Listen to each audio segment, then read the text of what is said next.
ಶ್ರೀ ಗುರುಭ್ಯೋ ನಮಃ. ವಾಲ್ಮೀಕಿ ರಾಮಾಯಣದ ಕಿಷ್ಕಿಂಧ ಕಾಂಡದ 60ನೇ ಸರ್ಗ ಈ ಹಿಂದೆ ಮುಕ್ತಾಯ ಆಗಿತ್ತು.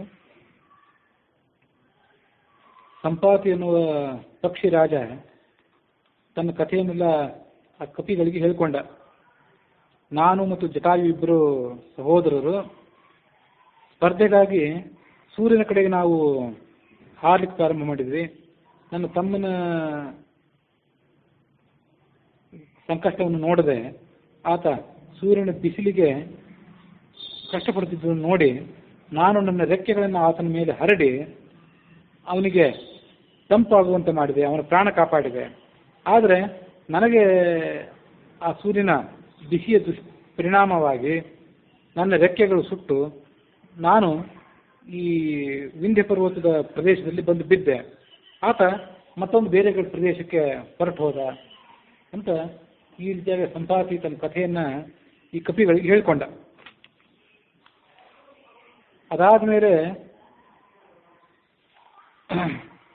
59ನೇ ಸರ್ಗ ಮುಗಿದ ಮೇಲೆ 60ನೇ ಸರ್ಗದಲ್ಲಿ ಆತ ತನ್ನ ಕಥೆಯನ್ನು ಮುಂದುವರಿಸಿದ್ರ ವರ್ಣನೆ ಇದೆ. ಕಪಿಗಳಿಗೂ ಮತ್ತು ಆ ಸಂಪಾತಿಗೂ ಪರಸ್ಪರ ವಿಶ್ವಾಸ ಬೆಳೆಯಿತು. ಅದಾದ್ಮೇಲೆ ಸಂಪಾತಿ ಮತ್ತೆ ತನ್ನ ಕಥೆಯನ್ನು ಹೇಳಿದ. ನನ್ನ ಸಮೀಪದಲ್ಲಿ ನೀವೆಲ್ಲರೂ ಕೂತ್ಕೊಂಡು ಏನೂ ಶಬ್ದ ಮಾಡದೆ ಏಕಾಗ್ರಚಿತ್ತರಾಗಿ ಕೂತ್ಕೊಂಡು ನಾನು ಹೇಳುವಂಥ ಕಥೆಯನ್ನು ಕೇಳಿ ನೀವೆಲ್ಲರೂ. ನಾನು ನನ್ನ ರೆಕ್ಕೆಗಳನ್ನೆಲ್ಲ ಕಳೆದುಕೊಂಡು ಮೈ ಸುಟ್ಟುಕೊಂಡು ಈ ವಿಂಧ್ಯ ಪರ್ವತದ ಶಿಖರದಲ್ಲಿ ಒಂದು ಅರಣ್ಯದಲ್ಲಿ ಬಂದು ಬಿದ್ದೆ. ಎಚ್ಚರ ತಪ್ಪಿ ನಾನು ಹಾಗೆ ಬಿದ್ದಿದ್ದೆ. 6 ದಿವಸಗಳ ಕಾಲ ಬಿದ್ದಿದ್ದೆ. 6 ದಿವಸಗಳು ಮುಗಿದ ಮೇಲೆ ನಾನು ಎಲ್ಲಿ ಬಂದು ಬಿದ್ದಿದ್ದೇನೆ, ನಾನು ಬಿದ್ದಿರುವಂಥ ಪ್ರದೇಶ ಯಾವುದು ಅನ್ನೋದನ್ನೆಲ್ಲ ಮತ್ತೊಂದು ಸರಿ ಸುತ್ತಮುತ್ತಲು ಆಲೋಚನೆ ಮಾಡಿ ನೋಡಿದೆ. ಇಲ್ಲಿ ಯಾರಿದ್ದಾರೆ, ನನ್ನನ್ನು ಇಲ್ಲಿ ತಂದು ಬಿಸಾಕಿದವರು ಯಾರು ಅನ್ನೋದನ್ನೆಲ್ಲ ನಾನು ಸೂಕ್ಷ್ಮವಾಗಿ ಆಲೋಚನೆ ಮಾಡಿ ನೋಡಿದೆ. ಆಗ ಆಲೋಚನೆ ಮಾಡಿ ನೋಡಿದಾಗ ನಾನು ಬಂದು ಬಿದ್ದಂಥ ಜಾಗದ ಪರಿಚಯ ನನಗಾಯಿತು. ಸುತ್ತಮುತ್ತಲಿದ್ದಂಥ ಸಮುದ್ರ, ಪರ್ವತ, ನದಿ ಇವುಗಳೆಲ್ಲ ನೋಡಿದೆ. ದಕ್ಷಿಣ ಸಮುದ್ರದ ತೀರದಲ್ಲಿ ಈ ಪರ್ವತ ಇದೆ. ಈ ಪರ್ವತ ವಿಂಧ್ಯ ಪರ್ವತ ಅನ್ನೋದನ್ನು ನಾನು ಆವಾಗ ತಿಳಿದುಕೊಂಡೆ.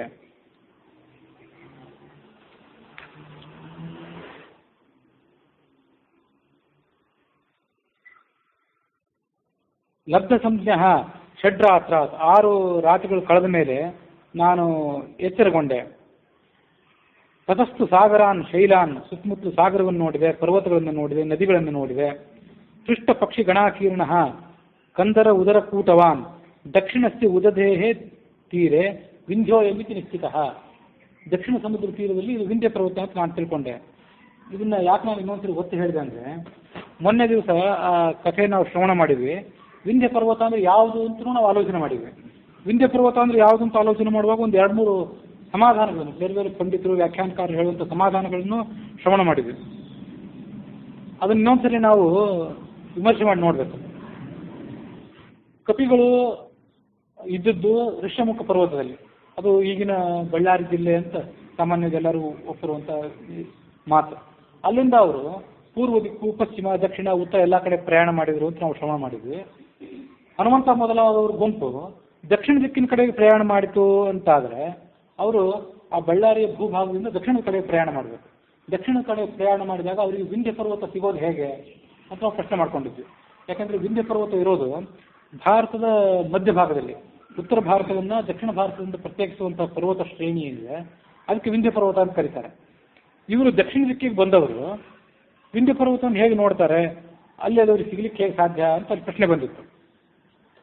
ಅದಕ್ಕೆ 2-3 ಸಮಾಧಾನಗಳನ್ನೆಲ್ಲ ನೋಡಿ ಕೊನೆಗೊಂದು ಸಮಾಧಾನ, 4ನೇ ಸಮಾಧಾನ, ಇದು ನಮ್ಮ ಮನಸ್ಸಿಗೆ ಒಪ್ಪಿಗೆ ಆಗುವಂಥದ್ದು ಅಂತ ನಾವು ಆಲೋಚನೆ ಮಾಡಿದ್ವಿ. ಅದರಲ್ಲಿ ಮೊದಲನೇದು ಏನಿತ್ತು ಅಂತಂದರೆ, ಈ ದಿಕ್ಕಿನ ವ್ಯವಸ್ಥೆ ಏನಿದೆ, ಪೂರ್ವ, ಪಶ್ಚಿಮ, ದಕ್ಷಿಣ, ಉತ್ತರ ಅನ್ನೋ ದಿಕ್ಕಿನ ವ್ಯವಸ್ಥೆ, ಇದು ನಾವು ತಿಳ್ಕೊಂಡಂತೆ ಋಷಿಮುಖ ಪರ್ವತದಿಂದ ದಕ್ಷಿಣ, ಪಶ್ಚಿಮ, ಉತ್ತರ ಅಂತ ಅರ್ಥ ಅಲ್ಲ. ಮೇರು ಪರ್ವತದಿಂದ ಉತ್ತರ, ಪಶ್ಚಿಮ, ದಕ್ಷಿಣ, ಉತ್ತರ ಅಂತ ಹೇಗೆ ತಿಳ್ಕೊಳ್ಬೇಕು. ಮೇರು ಪರ್ವತವನ್ನು ಕೇಂದ್ರವನ್ನಾಗಿಟ್ಕೊಂಡು ಅಲ್ಲಿಂದ ಎಲ್ಲ ದಿಕ್ಕುಗಳಿಗೆ ಕಪಿಗಳು ಹೋದವು ಅಂತ ಅನ್ನೋದು ಒಂದು ಸಮಾಧಾನ. 2ನೇ ಸಮಾಧಾನ ಏನಂತಂದ್ರೆ, ಸೀತೆಯನ್ನು ರಾವಣ ಎಲ್ಲಿಂದ ಅಪಹಾರ ಮಾಡಿದ್ದ, ಆ ಸ್ಥಳವನ್ನು ಕೇಂದ್ರವನ್ನಾಗಿಟ್ಕೊಂಡು ಅಲ್ಲಿಂದ ಪೂರ್ವ ದಕ್ಷಿಣ ಪಶ್ಚಿಮ ಉತ್ತರ ದಿಕ್ಕುಗಳಿಗೆ ಕಪಿಗಳು ಪ್ರಯಾಣ ಮಾಡಿದರು, ಸೀತೆಯನ್ನು ಅನ್ವೇಷಣೆ ಮಾಡಿದರು ಅಂತ ಅನ್ನೋದು ಎರಡನೇ ಸಮಾಧಾನ ಆಗಿತ್ತು. ಮೂರನೇ ಸಮಾಧಾನ ಏನಾಗಿತ್ತು ಅಂತಂದರೆ, ಭಾರತದ ಮಧ್ಯಭಾಗದಲ್ಲಿರುವಂಥ ವಿಂಧ್ಯ ಪರ್ವತ ಶ್ರೇಣಿ ಏನಿದೆ ಆ ವಿಂಧ್ಯ ಪರ್ವತ ಬೇರೆ, ಮತ್ತು ಈ ಸಮುದ್ರ ತೀರದಲ್ಲಿರುವಂಥ ವಿಂಧ್ಯ ಪರ್ವತ ಬೇರೆ. ಕಪಿಗಳು ಬಂದದ್ದು ಸಮುದ್ರ ಮಧ್ಯದಲ್ಲಿರುವಂಥ ವಿಂಧ್ಯ ಪರ್ವತಕ್ಕೆ ಅಂತ ಮೂರನೇ ಸಮಾಧಾನ ಆಗಿತ್ತು. ನಾಲ್ಕನೇ ಸಮಾಧಾನದ ಪ್ರಕಾರ, ಅದನ್ನು ಗೋವಿಂದಾಚಾರ್ಯ ತಮ್ಮ ವ್ಯಾಖ್ಯಾನದೊಳಗೆ ಹೇಳಿದ ಪ್ರಕಾರ, ಕಪಿಗಳು ಬೇಕಾಬಿಟ್ಟಿಯಾಗಿ ಪೂರ್ವ ದಕ್ಷಿಣ ಪಶ್ಚಿಮ ಉತ್ತರ ದಿಕ್ಕುಗಳಿಗೆ ಹೋಗಲಿಲ್ಲ. ಇಡೀ ಭಾರತವನ್ನು 4 ಭಾಗ ಮಾಡಿಕೊಂಡು ತಮ್ಮಲ್ಲೇ ತಮ್ಮ ಅನುಕೂಲಕ್ಕನುಸಾರವಾಗಿ 4 ಭಾಗ ಮಾಡಿಕೊಂಡು ಆ 4 ಭಾಗಗಳಿಗೆ ಅವರು ಅನ್ವೇಷಣೆಗಾಗಿ ಹೊರಟರು ಅಂತ ನಾವು ಅವಾಗ ನೋಡಿದ್ವಿ. ಅದರಂತೆ ಒಂದು ಭಾಗ ಭಾರತದ ಪೂರ್ವ ಭಾಗ, ಪ್ರಾಗ್ಜ್ಯೋತಿಷಪುರ ಅಂದರೆ ಇವತ್ತಿನ ಅಸ್ಸಾಂ ಆಗಲಿ ಬಂಗಾಲ ಆಗಲಿ ಇದನ್ನೆಲ್ಲ ಒಳಗೊಂಡಂಥ ಒಂದು ಪೂರ್ವ ಭಾಗ, ಅದಕ್ಕೆ ಆ ದಿಕ್ಕಿನ ಕಡೆ ಕೆಲವು ಕಪಿಗಳು ಹೋದರು. ಅದಾದ ಮೇಲೆ ಪಶ್ಚಿಮ ದಿಕ್ಕಿನ ಕಡೆ ಗುಜರಾತಿನ ಭಾಗ, ಮದ್ರ ದೇಶ, ಈ ಎಲ್ಲ ದೇಶಗಳನ್ನು ಒಳಗೊಂಡಂತಹ ಪಶ್ಚಿಮ ಭಾಗಗಳಿಗೆ ಇನ್ನು ಕೆಲವು ಕಪಿಗಳು ಹೋದರು. ಇವೆರಡರ ನಡುವೆ ಹಿಮಾಲಯ, ಆಮೇಲೆ ಕಾಶ್ಮೀರ ಮೊದಲಾದ ಭಾಗಗಳನ್ನು ಒಳಗೊಂಡಂಥ ಉತ್ತರ ದಿಕ್ಕಿಗೆ ಇನ್ನು ಕೆಲವು ಕಪಿಗಳು ಹೋದರು. ಅಂತೂ ಭಾರತದ ಉತ್ತರ ಭಾಗ ಏನಿದೆ, ಇವತ್ತಿನ ನಾವು ಯಾವುದನ್ನು ಉತ್ತರ ಪ್ರದೇಶ ಅಂತ ಕರಿತೀವಿ, ಉತ್ತರ ಭಾರತ ಅಂತ ಕರಿತೀವಿ, ಅದನ್ನು 3 ಭಾಗ ಮಾಡಿಕೊಂಡು ಅದರಲ್ಲಿ ಪೂರ್ವ ಪಶ್ಚಿಮ ಉತ್ತರ ದಿಕ್ಕುಗಳಿಗೆ ಕಪಿಗಳು ಹೋದರು. ಮತ್ತು ಭಾರತದ ದಕ್ಷಿಣ ಪ್ರಸ್ಥಭೂಮಿ ಏನಿದೆ, ದಕ್ಕನ್ ಪ್ರಸ್ಥಭೂಮಿ ಅಂತ ಕರಿತೀವಿ, ಸಮುದ್ರದಲ್ಲಿ ಚಾಚಿಕೊಂಡದ್ದು ಪರ್ಯಾಯ ದ್ವೀಪ ಅಂತ ಏನು ಕರಿತೀವಿ, ಇದನ್ನೆಲ್ಲನೂ ಹನುಮಂತ, ಅಂಗದ, ಜಾಂಬವಂತ ಮೊದಲಾದ ಕಪಿಗಳ ಗುಂಪು ತಮ್ಮ ಜವಾಬ್ದಾರಿ ಅಂತ ಸ್ವೀಕಾರ ಮಾಡಿತ್ತು. ಹಾಗಾಗಿ ಮಹಾರಾಷ್ಟ್ರದ ಎಲ್ಲ ಮುಖ್ಯ ಭಾಗಗಳು, ಆಮೇಲೆ ಕಲಿಂಗ ಅಂದರೆ ಒರಿಸ್ಸಾ, ಆಂಧ್ರದ ಭಾಗಗಳು, ಚೋಳ ಮತ್ತು ಪಾಂಡ್ಯ ಅಂದರೆ ತಮಿಳುನಾಡಿನ ಭಾಗಗಳು, ಮಹಿಷಕ ಅಂತಂದ್ರೆ ಮೈಸೂರು ಇವ ಮೊದಲಾದ ಭಾಗಗಳು, ಕರ್ನಾಟಕದ ಭಾಗಗಳು, ಈ ಎಲ್ಲ ಭಾಗಗಳನ್ನು ಒಳಗೊಂಡ ಭಾಗ ಇರೋದು ಇದಕ್ಕೆ ದಕ್ಷಿಣ ಭಾರತ ಅಂತ ಕರೀತಾರೆ. ಇದನ್ನು ಹನುಮಂತ ಮೊದಲಾದವರು ತಮ್ಮ ಜವಾಬ್ದಾರಿ ಸ್ವೀಕಾರ ಮಾಡಿ ಅಲ್ಲಿ ಅನ್ವೇಷಣೆ ಮಾಡಿದರು. ಹಾಗಾಗಿ ಅವರು ಅನ್ವೇಷಣೆ ಮಾಡಲಿಕ್ಕೆ ಪ್ರಾರಂಭ ಮಾಡಿದ್ದೇ ವಿಂಧ್ಯ ಪರ್ವತದಿಂದ. ಉತ್ತರ ಭಾರತ ದಕ್ಷಿಣ ಭಾರತಗಳ ನಡುವೆ ಅವೆರಡನ್ನು ಪ್ರತ್ಯೇಕಿಸಲಿಕ್ಕೆ ವಿಂಧ್ಯ ಪರ್ವತ ಏನಿದೆ, ಅಲ್ಲಿರುವಂತಹ ನರ್ಮದಾ ನದಿ ಅಂತ, ಅದು ಮಧ್ಯಪ್ರದೇಶದಲ್ಲಿ ಹರಿಯುವಂಥ ನರ್ಮದಾ ನದಿ, ವಿಂಧ್ಯ ಪರ್ವತ, ಅಲ್ಲಿಂದ ಅನ್ವೇಷಣೆ ಮಾಡಲಿಕ್ಕೆ ಪ್ರಾರಂಭ ಮಾಡಿದರು ಅಂತ ನಾವು 4ನೇ ಸಮಾಧಾನ ಊಹೆ ಮಾಡಿಕೊಂಡು ಅದನ್ನು ಗೋವಿಂದಾಚಾರ್ಯ ಹೇಳಿದ ಪ್ರಕಾರ ಅದನ್ನು ಒಪ್ಕೊಂಡಿದ್ವಿ. ಆದರೆ ಅಷ್ಟೆಲ್ಲ ಆದ್ಮೇಲೂ ಈಗಿನ ಮಾತು ನೋಡಿದರೆ, ಈ ವಾಲ್ಮೀಕಿ ರಾಮಾಯಣದ ಕಿಷ್ಕಿಂಧಾಕಾಂಡದ ಈ 7ನೇ ಸರ್ಗ ನೋಡಿದರೆ, ವಿಂಧ್ಯ ಪರ್ವತ ದಕ್ಷಿಣ ಭಾರತ ಮತ್ತು ಉತ್ತರ ಭಾರತದ ನಡುವೆ ಇರುವಂಥ ವಿಂಧ್ಯ ಪರ್ವತ ಅಲ್ಲದೆ ಮತ್ತೂ ಒಂದು ವಿಂಧ್ಯ ಪರ್ವತ ಇತ್ತು ಅಂತ ಕಾಣಿಸ್ತದೆ. ನಡುವೆ ಇದ್ದಂಥ ವಿಂಧ್ಯ ಪರ್ವತ ಒಂದು ಸರಿಯೇ, ಅಲ್ಲಿಂದ ಕಪಿಗಳು ಅನ್ವೇಷಣೆ ಮಾಡಿದ್ದು ಯುಕ್ತನೇ. ಅದಲ್ಲದೆ ದಕ್ಷಿಣ ಸಮುದ್ರದ ತೀರದಲ್ಲಿ ಒಂದು ವಿಂಧ್ಯ ಪರ್ವತ ಇತ್ತು. ಅಲ್ಲೇ ಆ ರಕ್ಷಬಿಲ ಅಂತ ಮೊನ್ನೆ ಏನು ಹೇಳಿದ್ನಲ್ಲ, ಆ ಸ್ವಯಂ ಪ್ರಭಾ ಒಬ್ಬಳನ್ನು ಕಪಿಗಳು ಭೇಟಿ ಮಾಡಿದ್ರು. ಅಲ್ಲಿ ಗುಹೆಯ ಒಳಗೆ ಹೋಗಿ ಹಣ್ಣು ಹಂಪಲುಗಳನ್ನು ತಿಂದು ನೀರು ಕುಡಿದು ತಮ್ಮ ದಣಿವನ್ನು ಪರಿಹಾರ ಮಾಡಿಕೊಂಡ್ರು. ಅವಳು ತನ್ನ ಇತಿಹಾಸ ಎಲ್ಲ ಹೇಳಿದ್ಲು. ಆ ಎಲ್ಲ ಇತಿಹಾಸಕ್ಕೆ ಕೇಂದ್ರವಾದಂಥ ಗುಹೆ ಏನಿತ್ತು, ಆ ರಕ್ಷಬಿಲ, ಅದು ವಿಂಧ್ಯ ಪರ್ವತದಲ್ಲಿತ್ತು. ಅದು ಯಾವ ವಿಂಧ್ಯ ಪರ್ವತ ಅಂದರೆ ದಕ್ಷಿಣ ಸಮುದ್ರದ ತೀರದಲ್ಲಿದ್ದಂಥ ವಿಂಧ್ಯ ಪರ್ವತ. ಅದು ಭಾರತದ ನಟ್ಟ ನಡುವೆ ಇರುವಂಥ ವಿಂಧ್ಯ ಪರ್ವತ ಅದಲ್ಲ. ಇವರು ಈಗ ಸದ್ಯ ಕೂತ್ಕೊಂಡದ್ದು, ಸಂಪಾತಿಯ ಭೇಟಿ ಅವರಿಗೆ ಆಗಿದ್ದು, ಸಂಪಾತಿ ತಮ್ಮ ರೆಕ್ಕೆಗಳನ್ನು ಸುತ್ತಕೊಂಡು ಬಂದು ಬಿದ್ದದ್ದು, ಇದೆಲ್ಲ ವಿಂಧ್ಯ ಪರ್ವತ ಆ ದಕ್ಷಿಣ ಭಾರತದ ಸಮುದ್ರ ತೀರದಲ್ಲಿದ್ದಂಥ ವಿಂಧ್ಯ ಪರ್ವತ. ಅದು ಭಾರತದ ನಟ್ಟ ನಡುವೆ ಇರುವಂಥ ವಿಂಧ್ಯ ಪರ್ವತ ಅದಲ್ಲ ಅಂತ ಈ ಶ್ಲೋಕ ನೋಡಿದ್ರೆ ಅನಿಸ್ತದೆ. ಅದನ್ನು ನಿಮ್ಮ ಮುಂದೆ ಹೇಳಿದೆ ಅಷ್ಟೆ. ಬಿದ್ದವನು 6 ರಾತ್ರಿ ಆದ್ಮೇಲೆ ಎಚ್ಚರ ಆದ್ಮೇಲೆ ನೋಡಿದ, ಅದು ದಕ್ಷಿಣಕ್ಕೆ ಉದಧಿ ಅಂದರೆ ಸಾಗರ, ದಕ್ಷಿಣ ಸಮುದ್ರ ತೀರದಲ್ಲಿ ವಿಂಧ್ಯೋಯಂ, ಇದು ವಿಂಧ್ಯ ಪರ್ವತ ಅಂತ ಅವನಿಗೆ ನಿಶ್ಚಿತ ಆಯಿತು. ಅದು ಆ ಪರ್ವತ ಆಗಿದ್ರೆ, ಭಾರತದ ನಟ್ಟ ನಡುವೆ ಇರುವಂಥ ವಿಂಧ್ಯ ಪರ್ವತ ಶ್ರೇಣಿ ಆಗಿದ್ರೆ ಅದು ದಕ್ಷಿಣ ಸಮುದ್ರ ತೀರದಲ್ಲಿ ಇರೋದು ಸಾಧ್ಯ ಇಲ್ಲ. ಅದಕ್ಕಾಗಿ 2 ವಿಂಧ್ಯ ಪರ್ವತಗಳು ಇವೆ. ಕಪಿಗಳು ಆ ಮೊದಲನೇ ವಿಂಧ್ಯ ಪರ್ವತದಿಂದ ಅನ್ವೇಷಣೆ ಪ್ರಾರಂಭ ಮಾಡಿದ್ರು, ಬಂದು ಮುಟ್ಟಿದ್ದು ಈ ಸಮುದ್ರ ತೀರಕ್ಕೆ ಅಂತ ನಾವು ಹೀಗೆ ತಿಳ್ಕೊಳ್ಳಿಕ್ಕೆ ಯಾವುದೇ ತೊಂದರೆ ಇಲ್ಲ ಅಂತ ಅನಿಸ್ತದೆ. ಅಲ್ಲೊಂದು ದಿವ್ಯಾಶ್ರಮ ಇತ್ತು, ದೇವತೆಗಳು ಪೂಜೆ ಮಾಡುವಂಥ ಒಂದು ಅದ್ಭುತವಾದಂಥ ಆಶ್ರಮ ಅಲ್ಲಿತ್ತು. ಅಲ್ಲಿ ನಿಶಾಕರ ಅನ್ನೋ ಹೆಸರಿನ ಒಬ್ಬ ಋಷಿ ಇದ್ದ, ದೊಡ್ಡ ತಪಸ್ವಿ ಅವನು. ಅವನು ಇದ್ದಂಥ ಜಾಗಕ್ಕೆ ನಾನು ಬಂದೆ. ಆ ಜಾಗದಲ್ಲಿ ನಾನು 8,000 ವರ್ಷಗಳನ್ನು ಕಳೆದೆ. ಅವನು ಸ್ವರ್ಗಕ್ಕೆ ಹೊರಟು ಹೋದ್ಮೇಲೆ ಅದೇ ಜಾಗದಲ್ಲಿ ಕಳೆದೆ. ಅದಾದ್ಮೇಲೆ ನೀವು ಕಪಿಗಳು ಬಂದಿದ್ದೀರಿ ಅಂತ ಹೇಳಿದ ಸಂಪಾತಿ ಅವರಿಗೆ. ಪರ್ವತ ಶಿಖರದ ಮೇಲೆ ನಾನು ಬಿದ್ದಿದ್ನಲ್ಲ, ಬಹಳ ಕಷ್ಟಪಟ್ಟು ಕೆಳಗಿಳಿದು ಆ ಆಶ್ರಮದ ಪರಿಸರಕ್ಕೆ ಬಂದೆ. ನಮಗೆ ಆ ನಿಶಾಕರ ಋಷಿ ಹೊಸಬೇನಲ್ಲ, ನನಗಾಗಲಿ ಜಟಾಯುವಿಗಾಗಲಿ. ಹಿಂದೆ ಅನೇಕ ಬಾರಿ ಅವನ ಪರಿಚಯ ಮಾಡ್ಕೊಂಡಿದ್ವಿ. ನಾವು ಅವನ ಆಶ್ರಮಕ್ಕೆ ಬರ್ತಿದ್ವಿ. ಅವನ ದರ್ಶನ ಮಾಡ್ಕೋಬೇಕು ಅನ್ನೋ ಕಾರಣಕ್ಕಾಗಿ ಅವನನ್ನು ಅಲ್ಲಿ ಬಂದು ಹೋಗ್ತಾ ಇದ್ವಿ. ಆಶ್ರಮದ ಪರಿಸರ ಬಹಳ ಸುಂದರವಾಗಿತ್ತು. ನಾನು ರೆಕ್ಕೆಗಳನ್ನು ಸುಟ್ಟುಕೊಂಡು ಒಂದು ವೃಕ್ಷದ ಬುಡದಲ್ಲಿ ಕೂತ್ಕೊಂಡು ಆ ನಿಶಾಕರ ಮುನಿಯನ್ನ ಭೇಟಿ ಮಾಡಬೇಕು ಅಂತ ಕಾಯ್ತಾ ಇದ್ದೆ. ಆತ ಎಲ್ಲೋ ಹೊರಗಡೆ ಹೋಗಿದ್ದ.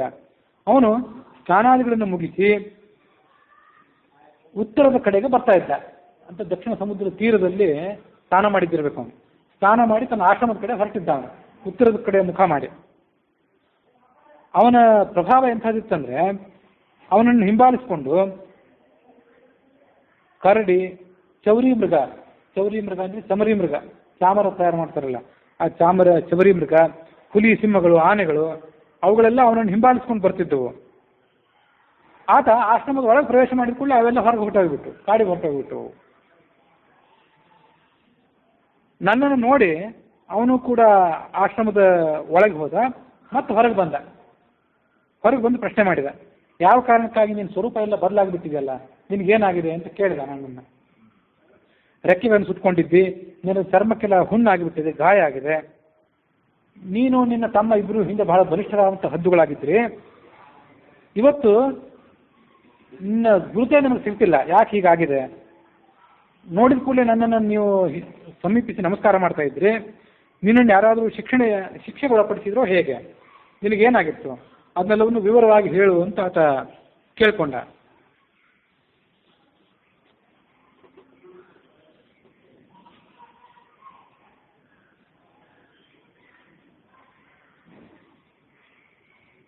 ಅಹಂ ತದಾ ಪಕ್ಷಹೀನಃ ಚಂದ್ರಶರ್ಮಾಣಮುತ್ತಮಂ ಮುನಿಂ ನತ್ವಾ ತದಾ ತಸ್ಮೈ ನಿಜವೃತ್ತಂ ನಿವೇದಿತಂ. ವಾಲ್ಮೀಕಿ ರಾಮಾಯಣದ ಪ್ರಕಾರ ಆ ಋಷಿ ಹೆಸರು ನಿಶಾಕರ. ಆನಂದ ರಾಮಾಯಣದ ಪ್ರಕಾರ ಅವನ ಹೆಸರು ಚಂದ್ರಶರ್ಮ. ಸ್ವಲ್ಪ ವ್ಯತ್ಯಾಸ ಇದೆ. ನಿಶಾಕರ ಅಂದ್ರೂ ಚಂದ್ರನೇ, ರಾತ್ರಿಗೆ ನಾಯಕ ಆದ್ರಿಂದ ಚಂದ್ರನಿಗೆ ನಿಶಾಕರ ಅಂತ ಹೆಸರು.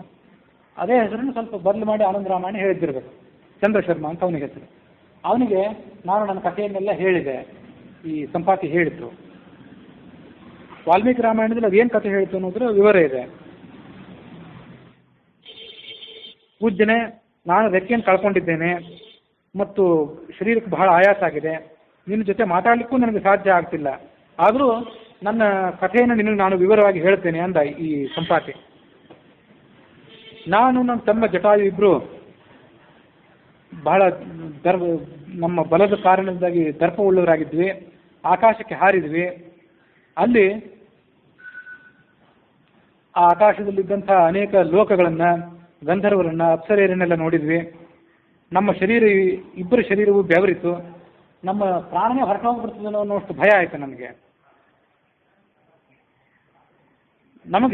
ಆ ಸೂರ್ಯ ತೀರಾ ಸಣ್ಣ ಗಾತ್ರದವನಾಗಿ ಕಂಡ. ಇನ್ನೂ ದೂರದಲ್ಲಿದ್ದಾದ್ರಿಂದ ಸೂರ್ಯ ಭೂಮಿಯ ಗಾತ್ರದವನಾಗಿ ಸಣ್ಣವನಾಗಿ ಕಂಡ. ಜಟಾಯು ನನಗೆ ತಿಳಿಯದಂತೆ ಭೂಮಿ ಮೇಲೆ ಬಿದ್ದು ಬಿಟ್ಟ.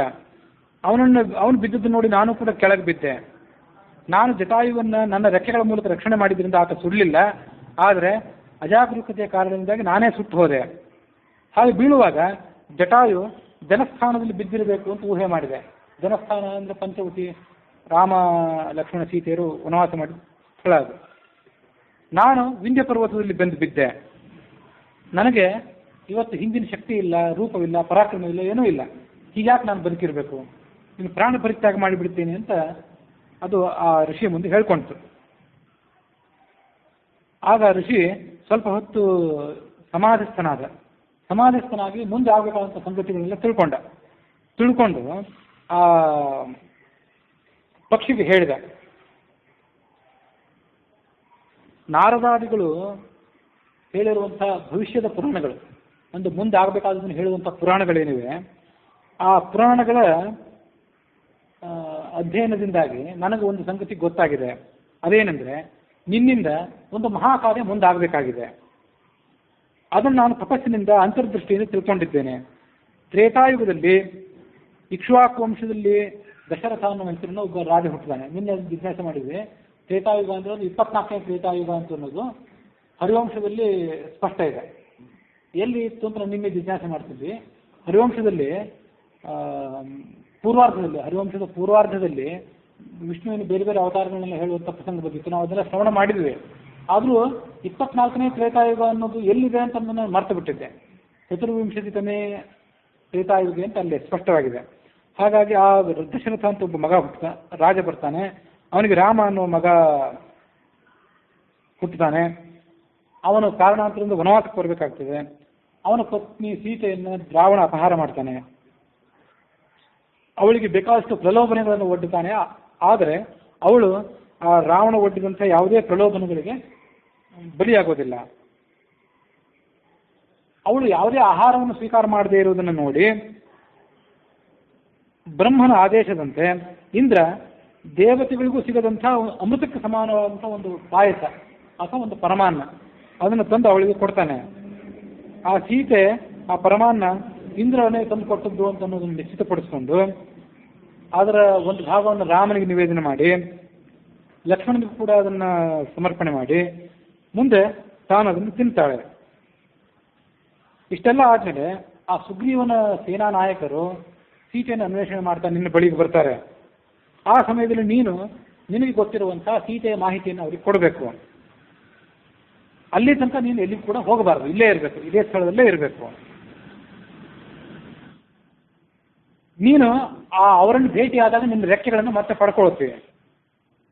ನನಗೆ ಸಾಮರ್ಥ್ಯ ಇದೆ, ಬೇಕು ಅಂದರೆ ಈಗಲೇ ನಿನ್ನ ರೆಕ್ಕೆಗಳನ್ನು ಬೇಕಾದ್ರೆ ಮತ್ತೆ ಕೊಡಬಲ್ಲೆ ನಾನು. ಆದರೆ ಅದು ಬೇಡ. ಈಗ ರಾಮನ ಕಥೆ ಶ್ರವಣದ ಬಳಿಕವೇ ನಿನಗೆ ರೆಕ್ಕೆಗಳು ಬರಬೇಕು. ಅದಕ್ಕಾಗಿ ನೀನು ಕಾಲವನ್ನು ನಿರೀಕ್ಷೆ ಮಾಡುವ.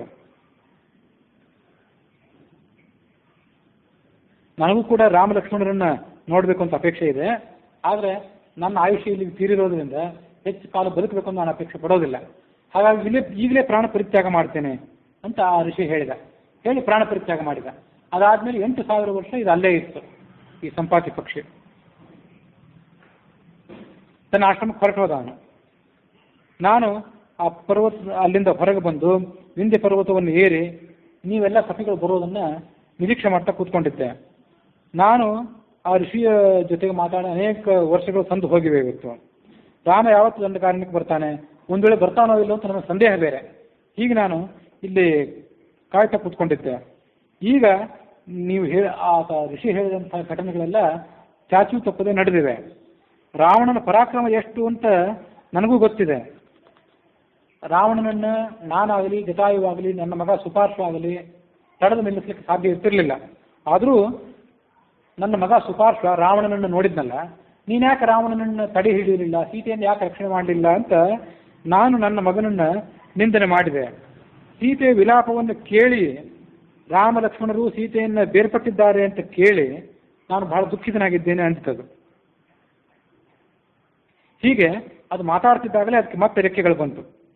ರೆಕ್ಕೆಗಳು ಬಂದಾಗ ಅದು ತನ್ನ ಶರೀರವನ್ನು ನೋಡಿ ಬಹಳ ಸಂತೋಷಪಡ್ತು.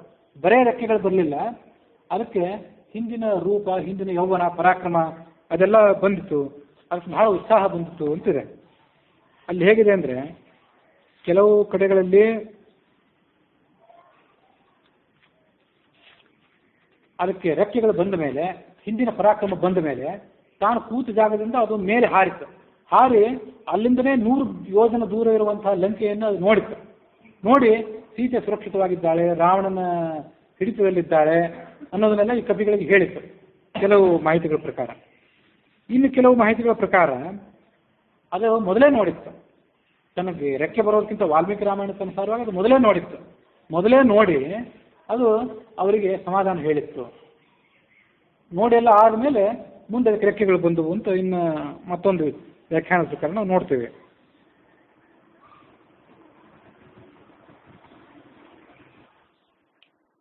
ದಗ್ಧಪಕ್ಷ ಸವಿತೃಪ್ರತಾಪಾತ್ ಶ್ರುತ್ವೈವ ರಾಮಸ್ಯ ಕಥಾ ಸಪಕ್ಷ. ರಾಮನ ಕಥೆಗಳನ್ನು ಕೇಳಿ ಅದಕ್ಕೆ ಮತ್ತೆ ರೆಕ್ಕೆಗಳು ಬಂದವು. ಭೂತ್ವಾ ಪುನಶ್ಚಾಪಿ ಮೃತ್ಯುಂ ಜಟಾಯುಷಃ ಶುಶ್ರಾವ ಪೃಷ್ಟ್ವಾ ಪುನರೇವ ಸಮ್ಯಕ್. ಮತ್ತೊಮ್ಮೆ ಆ ಜಟಾಯುವಿನ ಮರಣದ ಬಗ್ಗೆ ಅದು ಕೇಳಿತು ತಾತ್ಪರ್ಯ ನಿರ್ಣಯಕ್ಕೆ ಅನುಸಾರವಾಗಿ. ಅದಾದಮೇಲೆ ಅದು ಮತ್ತೆ ಮೇಲೆ ಹೋಗಿ ಆ ಸೀತೆಯನ್ನು ಕಣ್ಣಾರೆ ಕಂಡು ವಾನರರಿಗೆ ಸಮಾಧಾನ ಮಾಡಿತ್ತು.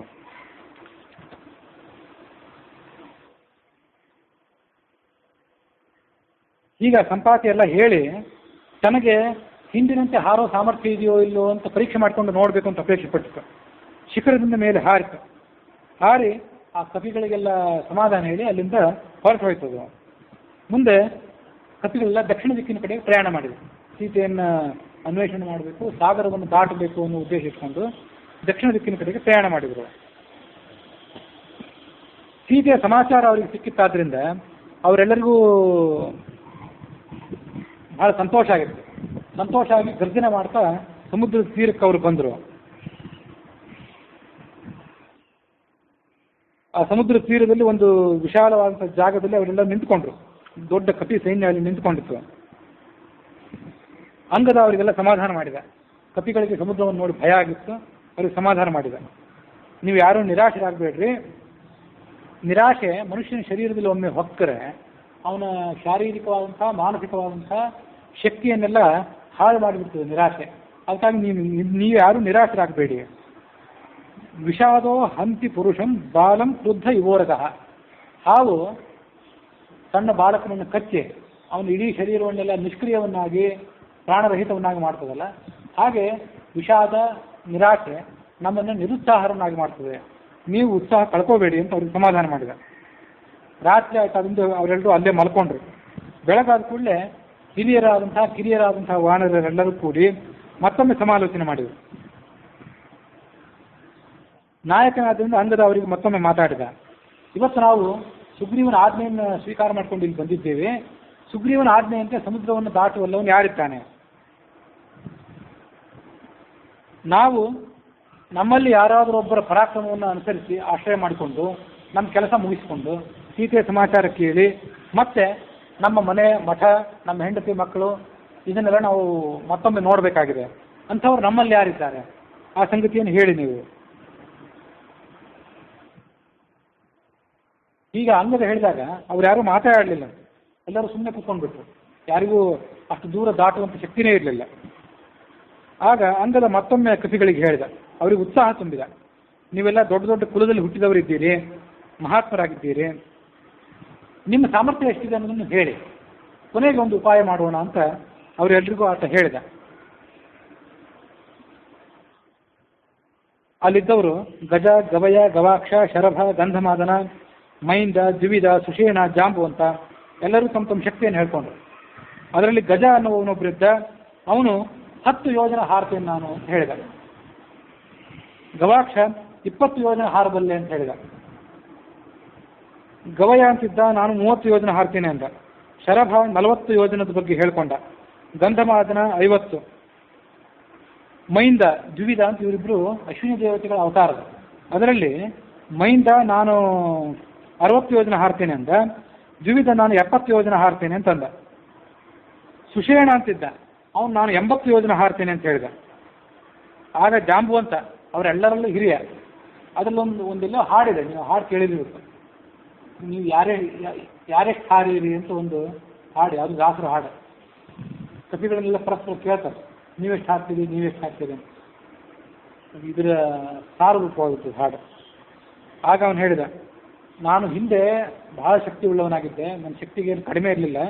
ಇವತ್ತು ನಾನು ಆಯುಷ್ಸಿನ ಅಂಚಿನಲ್ಲಿದ್ದೇನೆ ಅಂತ ಹೇಳಿದ ಅವನು.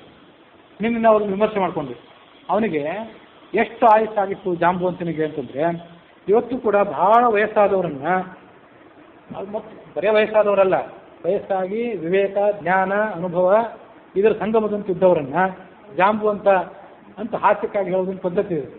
ಅಷ್ಟು ಆತನ ವಯಸ್ಸಾಗಿತ್ತು.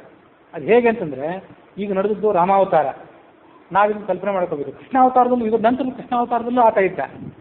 ಇದಕ್ಕಿಂತ ಮೊದಲಿನ ವಾಮನಾವತಾರದಲ್ಲಿದ್ದ ಅವನು. ವಾಮನಾವತಾರದಲ್ಲಿ ವಾಮನ ಬಲಿಯನ್ನು ಸೋಲಿಸಿ ಇಂದ್ರನಿಗೆ ಎಲ್ಲ ಲೋಕಗಳನ್ನು ಕೊಟ್ಟನಲ್ಲ, ಆಗ ಈತನಿಗೆ ಭಾರಿ ಸಂಭ್ರಮ ಆಗಿಬಿಟ್ಟಿತ್ತಂತೆ. ಈ ಜಾಂಬುವಂತನಿಗೆ ಸಂಭ್ರಮ ಆದಾಗ ಎಲ್ಲ ಕಡೆ ಕುಣಿದಾಡಿದನು. 3 ಲೋಕಕ್ಕೆಲ್ಲ ಆ ಸುದ್ದಿಯನ್ನು ಧಿಕ್ಕರಿಸಿದ. ಮತ್ತೊಂದು ಯಾವುದೋ ಪುರಾಣದಲ್ಲಿ ಜಾಂಬವಾನ್ ವೃಕ್ಷರಾಜಸ್ಸು ಭೇರಿ ಶಬ್ದೈರ್ ಮನೋಜವಃ ವಿಜಯಂ ದಿಕ್ಸು ಸರ್ವಾಸು ಮಹೋತ್ಸವ ಮಘೋಷೇತು ಅಂತ ಭಾಗವತ. ನಗಾರಿಯನ್ನು ಬಾರಿಸಿ ಎಲ್ಲ ಕಡೆ ಹೇಳಿದಂತೆ, ಬಲಿ ಸೋತ, ದೇವತೆಗಳ ಪಕ್ಷ ಗೆದ್ದಿತು, ಭಗವಂತರಂಥ ವಾಮನ ಗೆದ್ದ ಅಂತ ಎಲ್ಲ ಕಡೆ ಸುದ್ದಿಯನ್ನು ಆತ ಬಿತ್ತರಿಸಿದ್ದ. ಹೀಗೆಲ್ಲ ಕಡೆ ಸಂಚಾರ ಮಾಡುವಾಗ ಅವನಿಗೆ ಮೇರು ಪರ್ವತ ಕಾಲಿಗೆ ಬಡ್ದಿತ್ತು. ಮೇರು ಪರ್ವತ ಕಾಲಿಗೆ ಬಡಿದಾಗ ಆತನಿಗೆ ಕಾಲಿಗೆ ನೋವಾಗಿತ್ತು. ಕಾಲಿಗೆ ನೋವಾಗಿ ಮುಂದೆ ಆತ ಹೆಚ್ಚು ದೂರ ಹಾರದಂತೆ ಆತನ ಶಕ್ತಿ ಕುಂಠಿತ ಆಗಿತ್ತು. ಅದನ್ನು ಅವನು ತನ್ನ ಶಕ್ತಿಯನ್ನು ಹೇಳ್ಕೊಂಡ. ಇಲ್ಲಿ ಅದನ್ನ ಹಿಂದೊಂದ್ಸರಿ ಹೇಳಿದ್ದೆ, ಮತ್ತೊಂದ್ಸರಿ ಆ ಸಂದರ್ಭ ಬಂತಾದ್ರಿಂದ ಅವತ್ತು ಕೇಳದೆ ಇದ್ದವರು ಅದನ್ನ ಮತ್ತೊಂದ್ಸರಿ ಕೇಳಬೇಕು. 10 ಯೋಜನೆ ಹಾರ್ತೇವೆ ಅಂದ್ರೆ ಕೆಲವರು 20, 30, 30, 40, 80 ತನಕ ಎಲ್ಲ ಹೋದರು. ಅವರು 100 ಯೋಜನೆ ಯಾರಿಗೂ ಹಾರ್ಲಿಕ್ಕೆ ಆಗಿರಲಿಲ್ಲ. 100 ಯೋಜನೆ ಹಾರುವಂಥ ಶಕ್ತಿ ಇದ್ದು ಯಾವ ಕಪಿಯೂ ಅಲ್ಲಿರಲಿಲ್ಲ ಹನುಮಂತನ ಹೊರತಾಗಿ. ಇವರು ಲಕ್ಷಾಂತರ ಯೋಜನೆ ದೂರದಲ್ಲಿದ್ದಂಥ ಸಪ್ತದ್ವೀಪಗಳಿಂದ ಈ ಋಕ್ಷಮುಖ ಪರ್ವತಕ್ಕೆ ಬಂದ್ರೆ ಹೇಗೆ? ಸುಗ್ರೀವ ಎಲ್ಲ ಕಪಿಗಳನ್ನ ಕರೆಸಿದ್ನಲ್ಲ ಮೊದಲು. ಇವರೆಲ್ಲ ಋಷ್ಯಮುಖ ಪರ್ವತದಲ್ಲಿ ಬಂದು ಸೇರಿದ ಮೇಲೆ ಬೇರೆ ಬೇರೆ ಕಡೆ ಅನ್ವೇಷಣೆ ಹೊರಟಿದ್ರು. 100 ಯೋಜನೆ ಹಾರ್ಲಿಕ್ಕೆ ಆಗದೇ ಇದ್ದವು ಲಕ್ಷಾಂತರ ಯೋಜನೆ ದೂರದಲ್ಲಿರುವಂಥ ಸಪ್ತದ್ವೀಪಗಳಿಂದ ಬಂದಿದ್ರು ಹೇಗೆ ಅಂತಂದ್ರೆ, ಆ ಸಪ್ತದ್ವೀಪಗಳಿಂದ ಬೇರೆ ಬೇರೆ ಕಡೆ ಇರುವಂಥ ದ್ವೀಪಗಳಿಂದ ಅವರು ಬರುವಾಗ ನಡುವೆ ಸಣ್ಣ ಸಣ್ಣ ದ್ವೀಪಗಳಲ್ಲಿ ವಿಶ್ರಾಂತಿ ಪಡೆದುಕೊಂಡು, ಕೆಲವು ಕಡೆ ಹಾರ್ಲಿಕ್ಕೆ ಆಗದೇ ಇದ್ದಲ್ಲಿ ಈಜಿಕೊಂಡು, ರಾತ್ರಿ ವಿಶ್ರಾಂತಿ ತೆಗೆದುಕೊಂಡು ಬೆಳಗ್ಗೆ ಮತ್ತೆ ಪ್ರಯಾಣ ಮಾಡಿಕೊಂಡು ಹೀಗೆಲ್ಲ ಋಷಿಮುಖ ಪರ್ವತ ಕಡೆ ಬಂದಿದ್ರು. ಆದರೆ ದಕ್ಷಿಣ ಸಮುದ್ರ ತೀರದಿಂದ ಲಂಕಾನಗರ ತನಕ ನಡುವೆ ಯಾವ ದ್ವೀಪವೂ ಇರಲಿಲ್ಲ. ಹಾಗಾಗಿ 100 ಯೋಜನೆಗಳನ್ನು ಒಮ್ಮೆಲೇ ಹಾರುವಂಥ ಶಕ್ತಿ ಯಾರಿಗೂ ಇರಲಿಲ್ಲ. ಅದಕ್ಕಾಗಿ ಅವ್ರು ಯಾರಿಗೂ ಆಗದೇ ಇರುವಂಥ ಕೆಲಸವನ್ನು ಹನುಮಂತ ಮಾಡಬೇಕಾಯಿತು ಅಂತ ಅದು ವಾದಿರಾಜರು ತಾತ್ಪರ್ಯಕ್ಕೆ ವ್ಯಾಖ್ಯಾನ ಮಾಡಿದ್ದನ್ನು ಮೊನ್ನೆ ಒಂದು ದಿವಸ ಹೇಳಿದ್ದೆ. ಅದನ್ನು ಇನ್ನೊಂದ್ಸರಿ ನಾವು ಅವಲೋಕನ ಮಾಡಬೇಕು.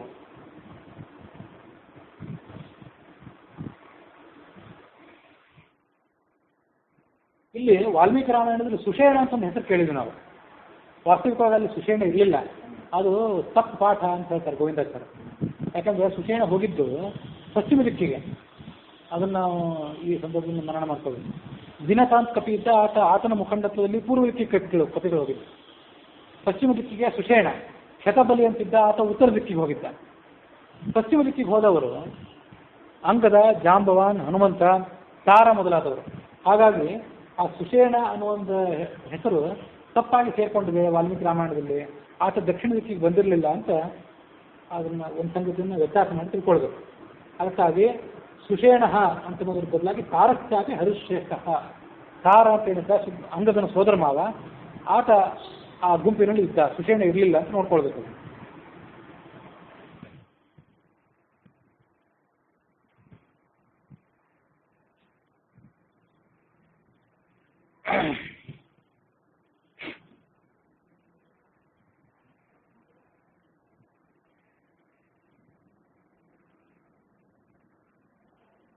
ಫಲೇರ್ಯದಾ ವಿಷ್ಣುರವಾಪಲೋಕಾನ್ ತ್ರಿಭಿಃ ಕ್ರಮೈಃ ನಂದಿವರಂ ಪ್ರಕುರ್ವತ ತದಾ ಮಯಾ ಭ್ರಾಂತಮಿದಂ ಜಗತ್ರಯಂ ಸವೇದನಂ ಜಾನು ಮಮಾಸ ಮೇರುತಃ. ಮೇರು ಪರ್ವತ ಕಾಲಿಗೆ ಬಡಿದ್ರಿಂದ, ನನ್ನ ಮೊಣಕಾಲಿಗೆ ಬಡಿದ್ರಿಂದ ನನ್ನ ವೇಗ ಕುಂಠಿತ ಆಗಿದೆ ಅಂತ ಹೇಳಿದ ಜಾಂಬವಾನ್. ಆದ್ರಿಂದ ಇವತ್ತು ನನ್ನ ವೇಗ ಹಿಂದಿನಷ್ಟಿಲ್ಲ. ಹಿಂದೆ ನಾನು 96 ಯೋಜನೆ ಹಾರಬಲ್ಲವನಾಗಿದ್ದೆ ಅಂತ ಹೇಳಿದ ಆ ಜಾಂಬವಾನ್. ಪುರಾತು ಅಹಂ ಷಣ್ಣವತಿ ಪ್ಲವೋಸ್ಮಿ, ಈಗ ಅಷ್ಟಿಲ್ಲ. ಅಂಗದ ಹೇಳಿದ, ನಾನು 100 ಯೋಜನೆ ಹಾರ್ತೇನೆ, ಅದನ್ನ ಶಕ್ತಿ ಇದೆ, ಆದರೆ ಮುಂದೆ ಏನು ಮಾಡಬೇಕು ಅನ್ನೋದು ನನಗೆ ಗೊತ್ತಿಲ್ಲ. ಬರೀ ಹಾರಿಬಿಟ್ರೆ ಉಪಯೋಗ ಇಲ್ಲ. ಅಲ್ಲಿರುವಂಥ ರಾಕ್ಷಸ ಸೈನ್ಯವನ್ನೆಲ್ಲ ಎದುರಿಸಬೇಕು, ಅವರ ಕಣ್ಣಿಗೆ ಮಣ್ಣೆರತಿ ಸೀತೆಯನ್ನು ಅನ್ವೇಷಣೆ ಮಾಡಬೇಕು. ಇದೆಲ್ಲ ನನಗೆ ಸಾಧ್ಯ ಆಗ್ತದೋ ಇಲ್ಲೋ ನನಗೆ ನಿಶ್ಚಿತವಿಲ್ಲ ಅಂದ ಅಂಗದ. ಇಲ್ಲಿ ಆ ಕಪಿಗಳ ಅವತಾರ, ಅವರ ಮೂಲ ರೂಪ, ಅದಕ್ಕೆ ಸಂಬಂಧಪಟ್ಟಂತೆ ಅವರ ಶಕ್ತಿ ಏನು ಅವಲಂಬಿಸಿಕೊಂಡಿದೆ ಅದನ್ನು ಸ್ವಲ್ಪ ನಾವು ತಾತ್ಪರ್ಯ ವ್ಯಾಖ್ಯಾನಕ್ಕನುಸಾರವಾಗಿ ನೋಡಬೇಕು. ತಾರ ಅಂತಿದ್ನಲ್ಲ, ಆತ ಬೃಹಸ್ಪತಿ ಅವತಾರ. ತಾರ ಮತ್ತು ತಾರಾ ಇವರಿಬ್ಬರು ಅಣ್ಣ ತಂಗಿಯರು. ಅದರಲ್ಲಿ ತಾರೆ ವಾಲಿಯ ಪತ್ನಿ ಆಗಿದ್ಲು.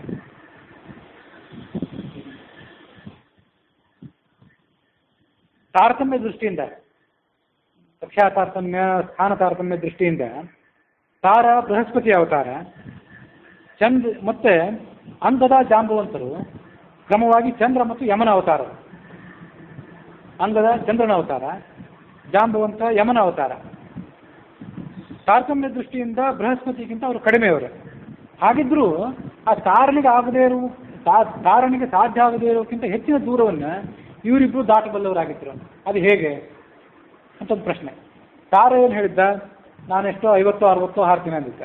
ಈ ಅಂಗದ ನಾನು 100 ಯೋಜನೆ ಹಾರ್ತೀನಿ, ಮುಂದೆ ಆಗಕ್ಕೆ ಸಾಧ್ಯ ಇಲ್ಲ ಅಂದಿದ್ದ. ಜಾಂಬುವಂತ ಇನ್ನೂ ಸ್ವಲ್ಪ ಕಡಿಮೆ ಹೇಳಿದ್ದ. ಇದು ಹೇಗೆ ಸಾಧ್ಯ ಅಂತ ಒಂದು ಪ್ರಶ್ನೆ. ಜಾಂಬುವಂತ 96 ಹಾರ್ತಾನೆ, ತಾರ 80 ಯೋಜನೆ ಹಾರ್ತಾನೆ. ಇದು ಹೇಗೆ ಸಾಧ್ಯ? ಇದು ಒಂದು ಪ್ರಶ್ನೆ, ನಾವು ಉತ್ತರ ಕಂಡುಕೊಳ್ಬೇಕಾಗುತ್ತೆ. ಮತ್ತೊಂದು ಪ್ರಶ್ನೆ ಏನಂದರೆ, ಅಶ್ವಿನಿ ದೇವತೆಗಳು ಇಬ್ಬರು ಸಮಾನರು. ಮೈಂದ ದ್ವಿವಿಧರು ಆ ಅಶ್ವಿನಿ ದೇವತೆಗಳ ಅವತಾರರು. ಸಮಾನರು ಅಂದಮೇಲೆ ಇಬ್ಬರಿಗೂ ಕೂಡ ಸಮಾನ ಯೋಜನವನ್ನು ಹಾರುವಂಥ ಶಕ್ತಿ ಇದ್ದಿರಬೇಕು. ಅದರಲ್ಲಿ ಒಬ್ಬ 60 ಹೇಳಿದ, ಮತ್ತೊಬ್ಬ 70 ಹೇಳಿದ. ಈ ವ್ಯತ್ಯಾಸ ಯಾಕೆ? ಇದಕ್ಕೆಲ್ಲ ಏನು ಕಾರಣ? ಅದಕ್ಕೆ ತಾತ್ಪರ್ಯ ನಿರ್ಣಯಕ್ಕೆ ನಾನಾ ಥರದ ವ್ಯಾಖ್ಯಾನಗಳಿವೆ. ಅದರಲ್ಲಿ ಒಂದು ವ್ಯಾಖ್ಯಾನ ವರದರಾಜೀಯ ಅಂತ. ಅದರಲ್ಲಿ ಏನು ಹೇಳ್ತಾರಂದರೆ, ಅಂಗದ ಚಂದ್ರನ ಅವತಾರ ಆಗಿದ್ರೂ ಕೂಡ ಅವನಲ್ಲಿ ಇಂದ್ರನ ಅಂಶ ಇದೆ. ಅವತಾರಗಳು ಅಂದರೆ ಕೇವಲ ಅವತಾರಗಳು ಇರೋದಿಲ್ಲ, ಎಷ್ಟೋ ದೇವತೆಗಳೆಲ್ಲ ಅವತಾರ ಮತ್ತು ಅದರಲ್ಲಿ ಸನ್ನಿಧಾನ, ಆವೇಶ ಇಂಥವೆಲ್ಲ ಇರ್ತವೆ. ಹಾಗಾಗಿ ಆ ಕಾರಣದಿಂದಾಗಿ ಅವರಲ್ಲಿ ಆ ಅವತಾರವನ್ನು ಮೀರಿದಂಥ ಶಕ್ತಿ ಕೆಲವು ಕಡೆ ಇರೋದು ಕಂಡಿದೆ. ಅಂಗದ ಚಂದ್ರನ ಅವತಾರ ಆಗಿದ್ದು ಕೂಡ ಇಂದ್ರನ ಅಂಶವೂ ಅವನಲ್ಲಿತ್ತು.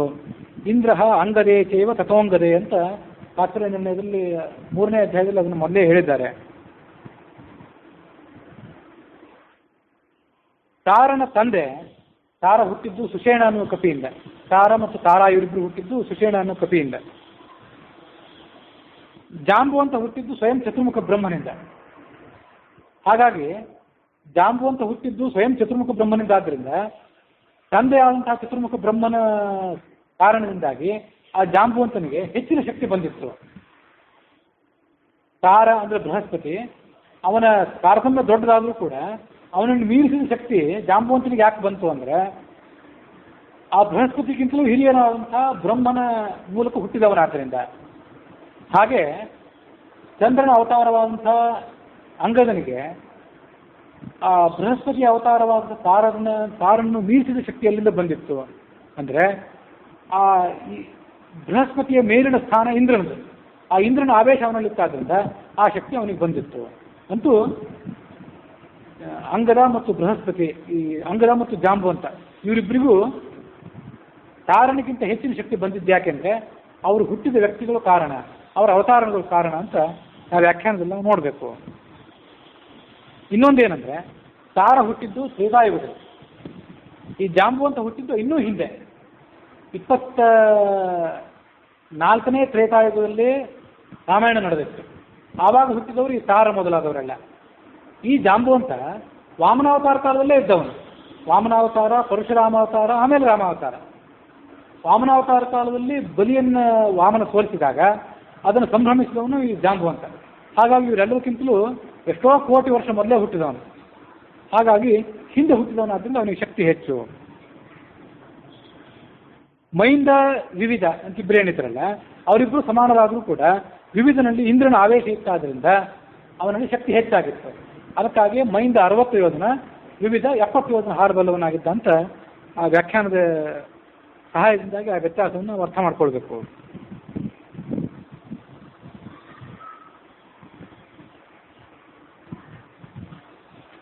ವಾಲ್ಮೀಕಿ ರಾಮಾಯಣದ ಪ್ರಕಾರ ಈ ಜಾಂಬುವಂತ ಎಲ್ಲ ಕಡೆ ಸಮಾಚಾರವನ್ನು ಹೇಳಿದ್ದ, ವಾಮನ ಗೆದ್ದಂಥ ಸಮಾಚಾರವನ್ನು.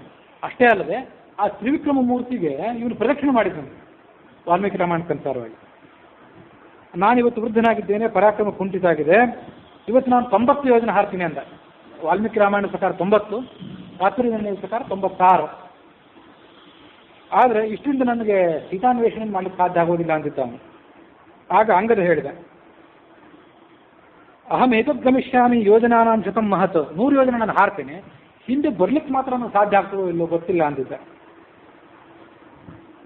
ಜಾಂಬುವಂತ ಅಂಗದನನ್ನು ಹೊಗಳಿದಂತೆ. ಅಂಗದನೇ, ನಿನ್ನ ಸಾಮರ್ಥ್ಯ ಬಹಳ ಅದ್ಭುತವಾಗಿದೆ, 1000 ಯೋಜನೆ ಬೇಕಾದರೂ ನೀನು ಹಾರಬಲ್ಲೆ. ಆದರೆ ನಮಗಿಲ್ಲಿ ಬರೋ ಹಾರೋದು ಮುಖ್ಯ ಅಲ್ಲ, ದೂತನಾದವನು ನೀತಿಶಾಸ್ತ್ರದಲ್ಲೂ ನಿಷ್ಣಾತನಾಗಿರ್ಬೇಕು, ಅಲ್ಲಿ ಹೋಗಿ ಮಾಡಬೇಕಾದ ಕೆಲಸ ಮುಖ್ಯವಾಗಿದೆ. ಮತ್ತು ನೀನು ನಮಗೆ ನಾಯಕ, ಯುವರಾಜ, ನಿನ್ನನ್ನು ಕಳಿಸೋದು ರಾಜ್ಯಶಾಸ್ತ್ರದ ಪ್ರಕಾರ ಉಚಿತ ಅಲ್ಲ. ಸೇನಾ ನಾಯಕರು ಹೋಗಬೇಕೇ ಹೊರತು ರಾಜ್ಯಕ್ಕೆ ನಾಯಕರಾದವನು ಹೋಗಬಾರ್ದು. ಅದಕ್ಕಾಗಿ ದೂತರಲ್ಲಿ ನಮ್ಮಲ್ಲಿ ಯಾರ್ಯಾರು ಇದ್ದೇವಲ್ಲ, ಸೇನಾ ನಾಯಕರಿದ್ದೇವಲ್ಲ, ಪಂಗಡದ ನಾಯಕರು, ನಾವು ಹೋಗಬೇಕೇ ಹೊರತು ನೀವು ಹೋಗಬಾರ್ದು. ನೀನು ನಮಗೆ ಯಾವತ್ತೂ ಕೂಡ ರಕ್ಷಣೀಯ, ನಿನಗೆ ಪ್ರಾಣಕ್ಕೆ ಅಪಾಯವಾಗುವಂತೆ ನಾವು ನೋಡ್ಕೊಳ್ಬೇಕು. ಭವಾನ್ ಕರತ್ರಮಸ್ಮಾಕಂ ಸ್ವಾಮಿ ಭಾವೇ ವ್ಯವಸ್ಥಿತ ಸ್ವಾಮಿ ಕರತ್ರಂ ಸೈನ್ಯಸ್ಯ ಗತಿರೇಶ ಪರಂತಪ. ಗೃಹಸ್ಥನಾದವನು ಹೆಂಡತಿಯನ್ನು ಹೇಗೆ ಕಾಪಾಡ್ತಾನೋ ಹಾಗೆ ಸೈನ್ಯ ಸ್ವಾಮಿಯನ್ನು ಕಾಪಾಡಬೇಕು ಅಂತ ರಾಜ್ಯಶಾಸ್ತ್ರ. ಸೀತಾನ್ವೇಷಣ ಕಾಲಕ್ಕೆ ನೀನು ಮೂಲ ಕೇಂದ್ರ, ನೀನು ಮೂಲಭೂತ ವ್ಯಕ್ತಿ.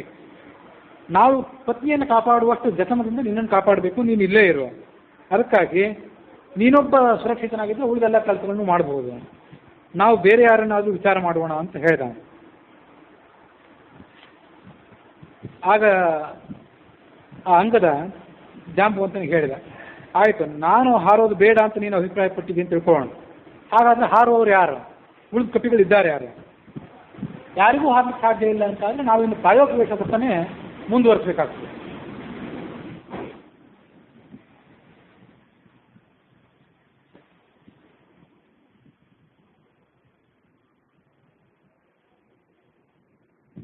ಸುಗ್ರೀವ ಬಹಳ ಚಂಡ ಶಾಸನ, ಕೋಪಶೀಲ. ಅವನು ನಾವು ಮರಣದಂಡನೆ ಮಾಡಿಬಿಡ್ತಾನೆ. ನರಸಿಂಹ ಪುರಾಣದ ಪ್ರಕಾರ ಇಲ್ಲೆಲ್ಲೋ ಒಂದು ಕಡೆ ಗೋವಿಂದಾಚಾರ್ಯ ಅದನ್ನು ಕೋಟ್ ಮಾಡಿದ ಪ್ರಕಾರ ಹೀಗೆ ಬಂದಿತ್ತು. ಕೆಲವು ಕಡೆ ಮರಣದಂಡನೆ, ಕೆಲವು ಕಡೆ ಮೂಗು ಕಿವಿ ಇದನ್ನೆಲ್ಲ ಕತ್ತರಿಸಿಬಿಡ್ತಿದ್ದಂತೆ ಸುಗ್ರೀವ. ಅಷ್ಟು ಕೋಪಿಷ್ಠ ಅಂತ. ನಾನು ಹಾರೋದು ಬೇಡ ಅಂತೆ, ಬೇರೆಯವ್ರಿಗೆ ಆಗೋದಿಲ್ಲ, ಹಾಗಾದ್ರೆ ನಾವು ಇನ್ನೇನು ಮಾಡಬೇಕು? ಪ್ರಾಯೋಗಿಕ ವೇಷ ಮಾಡಿ ಪ್ರಾಣ ಬಿಟ್ಟು ಬಿಡೋಣ ಅಂದ ಅಂಗದ. ಆಗ ಜಾಂಬವಂತ ಈ ಮುಂದಿನಂತೆ ಮಾತು ಹೇಳಿದ, ನೀನು ಅಷ್ಟೊಂದು ನಿರಾಶನಾಗಬೇಕಾಗಿಲ್ಲ. ನಮ್ಗೆ ಯಾರಿಗೂ ಆಗದೇ ಇದ್ದರೂ ಈ ಕಾರ್ಯಕ್ಕೆ ಸಮರ್ಥವಂತ ಮತ್ತೊಬ್ಬ ವ್ಯಕ್ತಿ ಇದ್ದಾನೆ, ಅವನನ್ನು ನಾನೀಗ ಸಮುದ್ರೋಲ್ಲಂಘನದ ಕಾರ್ಯಕ್ಕೆ ಪ್ರಚೋದನೆ ಮಾಡ್ತೇನೆ. ಹೀಗೆ ಜಾಂಬವಂತ ಹೇಳಿ ಅವರೆಲ್ಲ ಎಲ್ಲ ಕಪಿಗಳಲ್ಲೂ ಶ್ರೇಷ್ಠನಾದವನು ಮತ್ತು ಹಾರುವವರಲ್ಲಿ ಶ್ರೇಷ್ಠ ಅಂತ ಅವನಿಗೆ ಹೆಸರೇ ಹಾಗೆ ಹನುಮಂತನಿಗೆ. ಅವನನ್ನು ಸಮುದ್ರದ ಉಲ್ಲಂಘನ ಕಾರ್ಯಕ್ಕೆ ಪ್ರಚೋದನೆ ಮಾಡಿದ. ಅಸತೆ ವಾನರಾಸ್ತರ್ವೇ ಪ್ರೋತು ಸ್ವಂ ಸ್ವಂ ಬಲಂ ತದಾ ನಕೋಪಿ ಗಮನೇ ಶಕ್ತಃ ಶತಯೋಜನ ಸಾಗರೆ. ಆನಂದ ರಾಮಾಯಣಕ್ಕನುಸಾರವಾಗಿ ಕೂಡ ಅವ್ರು ಯಾರಿಗೂ ಹಾರೋ ಶಕ್ತಿ ಇರಲಿಲ್ಲ. ತತಸ್ಥ ಜಾಂಬವಾನ್ ವೃದ್ಧನ ಅಂತ ಜಾಂಬುವಂತ ಸ್ತುತ್ವಾತಂ ಮಾರುತಂ ಮುಹುಹು, ಮಾರುತನ ಪುತ್ರನಂಥ ಮಾರುತಿಯನ್ನು ಮೇಲಿಂದ ಮೇಲೆ ಸ್ತೋತ್ರ ಮಾಡಿದ. ಅವನು ಹುಟ್ಟಿದ್ದು ಹೇಗೆ ಅನ್ನೋದನ್ನೆಲ್ಲ ವಿವರವಾಗಿ ಅವನಿಗೆ ನೆನಪಿಸಿದ. ಅದನ್ನೆಲ್ಲ ಕೇಳಿ ಇನ್ನು ನಾನು ಸಾಗರವನ್ನು ದಾಟಬೇಕು ಅಂತ ಹನುಮಂತ ನಿರ್ಧಾರ ಮಾಡಿದ. ನಿಜ ಭಾರಾತ್ ಭೂಮಿ ಗತಂ ಕೃತ್ವಾ ಸಸ್ಮಾರ ರಾಘವಂ. ಪರ್ವತದ ಮೇಲೇರಿದ. ಅವನ ಭಾರಕ್ಕೆ ಆ ಬೆಟ್ಟವೇ ಕುಸಿಯಿತು, ಮಹೇಂದ್ರ ಪರ್ವತ. ಅಲ್ಲಿ ನಿಂತುಕೊಂಡು ರಾಮನನ್ನು ಸ್ಮರಣೆ ಮಾಡಿಕೊಂಡ. ಏವಂ ಗಿರೀಂದ್ರದೇ ಪ್ರೋಕ್ತಂ ಕಿಷ್ಕಿಂಧಾ ವಿಷಯೇ ಕೃತಂ ಸರಿತಂ ರಾಘವೇಣೀದಂ ಪುರಾ ಪಾಪ ಪ್ರಣಾಶನಂ. ಶಿವ ಪಾರ್ವತಿಗೆ ಕಥೆ ಹೇಳಿದ ಆನಂದ ರಾಮಾಯಣದಲ್ಲಿ. ಗಿರೀಂದ್ರ ಹಿಮಾಲಯನ ಮಗಳಾದಂಥ ಪಾರ್ವತಿಯೇ, ಕಿಷ್ಕಿಂಧಾ ಕಾಂಡದಲ್ಲಿ ನಡೆದಂಥ ಕಥೆಯನ್ನೆಲ್ಲ ನಿಮಗೆ ನಾನು ವಿವರವಾಗಿ ಹೇಳಿದ್ದೇನೆ. ವಾಲ್ಮೀಕಿ ರಾಮಾಯಣದ ಬಾಲ, ಅಯೋಧ್ಯ, ಅರಣ್ಯ, ಕಿಷ್ಕಿಂಧಾ ಕಾಂಡದಲ್ಲೆಲ್ಲ ಏನು ಕಥೆ ಬಂದಿತ್ತು ಅದನ್ನೆಲ್ಲ ಆನಂದ ರಾಮಾಯಣದ ಸಾರಕಾಂಡದಲ್ಲೇ ಸಂಗ್ರಹ ಮಾಡಿಬಿಟ್ಟಿದ್ದಾರೆ ಕಪಿಗಳು, ಈ ವಾಲ್ಮೀಕಿ ಋಷಿಗಳು. ಹಾಗಾಗಿ ಶತಕೋಟಿ ರಾಮಾಯಣ ಅಂತರ್ಗತವಾದಂಥ ಆನಂದ ರಾಮಾಯಣದಲ್ಲಿ ಸಾರಕಾಂಡದಲ್ಲಿ ಕಿಷ್ಕಿಂಧಾ ಕಾಂಡ ಚರಿತ್ರೆಯಲ್ಲಿ 8ನೇ ಸರ್ಗ ಅಲ್ಲಿಗೆ ಮುಕ್ತಾಯ ಆಗಿದೆ. ಮುಂದೆ ನಾವು ವಾಲ್ಮೀಕಿ ರಾಮಾಯಣಕ್ಕನುಸಾರವಾಗಿ ಆ ಕಿಷ್ಕಿಂಧಾ ಕಾಂಡದ 66ನೇ ಸರ್ಗವನ್ನು ನಾಳೆ ದಿವಸ ಶ್ರವಣ ಮಾಡಬೇಕು.